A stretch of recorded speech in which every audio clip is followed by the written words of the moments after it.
अस्सलाम वालेकुम रहमतुल्लाह। दोस्तों, welcome to Bilal Moin channel. अगर आप नए मेरे चैनल पर या आपने अभी तक सब्सक्राइब नहीं किया तो प्लीज़ सब्सक्राइब करें और क्लिक करें बेल आइकन को। आज एक न्यूज़ आई है और वो ये है कि तमाम जो कंपनीज बियर नहीं कर सकती, मतलब जो बोझ नहीं उठा सकती, क्योंकि कोविड की वजह से बहुत ज़्यादा कंपनीज जो है वो सिवियरली हिट हुआ है और अभी तक भी हालात स्टेबल नहीं हुए और आने वाले मेरा ख्याल है 2 4 5 महीने और लग जाएंगे रिकवर होने में। तो उनको मिनिस्ट्री ऑफ जो मेन पावर है उसकी तरफ से कह दिया गया है कि अगर आप फारिग करना चाहते हैं, रिलीज करना चाहते हैं, टर्मिनेट करना चाहते हैं, तो आप एक्सपेक्ट जो स्टाफ है, जो खारजी आपके पास मेन पावर है, खारजी जो वर्कफोर्स है, उसको आप रिलीज कर सकते हैं, उसको फारिग करके घर भेज सकते हैं।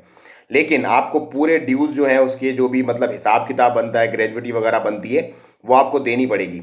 तो जितने भी मेरे देखने वाले इस वक्त हैं, अगर उनको इस तरह का कोई नोटिस मिलता है उनकी कंपनी की तरफ से, या उनको बोलते हैं भाई ठीक है आप घर चले जाओ, फिर हम हिसाब करके आपको भेज देंगे आपके पैसे, कोई मसला नहीं है, बस हो जाएगा, तो प्लीज़ आप अपने पैसे लेकर के, जो आपकी हक हलाल की कमाई है, आपका जो यहाँ पे आपने जितना अरसा गुजारा, आपकी ग्रेजुएटी वगैरह बनती है, ले करके उसको अपने अकाउंट में अपने प्यारों पे ट्रांसफ़र करके फिर जाइएगा। ऐसे मत जाइएगा, क्योंकि वो लटक जाएगी बाद में, कंपनी के हालात वैसे ही ख़राब होंगे, फिर आपका पता नहीं क्या बनेगा।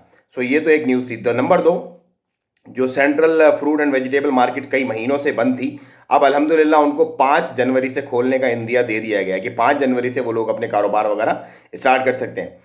तीसरी जो एक बात है वो ये है कि 500 से ज़्यादा केसेस हुए, 500 कुछ मेरा ख्याल है केसेस आज हुए हैं, जो कि एक बहुत बड़ी तादाद है काफ़ी अरसे के बाद। मतलब नॉर्मली ये चल रहा था 90 100 90 100 चल रहा था, 3 दिन के हिसाब से 300 के करीब केसेस होने चाहिए थे, क्योंकि आज जो रिजल्ट आई है संडे को, 3 दिन की रिजल्ट आई है जो मेरा आज जुमा था।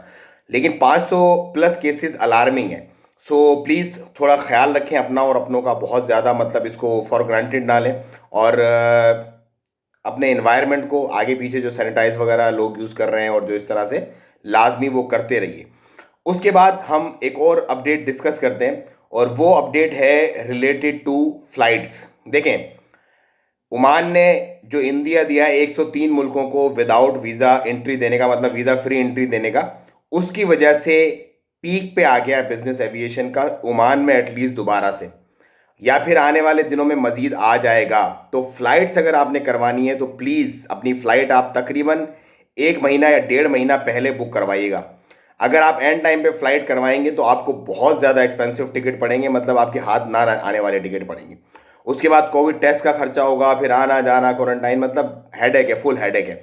सो टिकट्स आप अपने जो भी प्लान करें वो पहले से प्लान करें, क्योंकि आने वाले टिकट डेज में जो है वो प्राइसेस हो सकता है ज़्यादा भी बढ़ जाए, क्योंकि डिमांड एंड सप्लाई, ये सिंपल सी लॉजिक है, इसमें कोई मतलब रॉकेट साइंस नहीं है।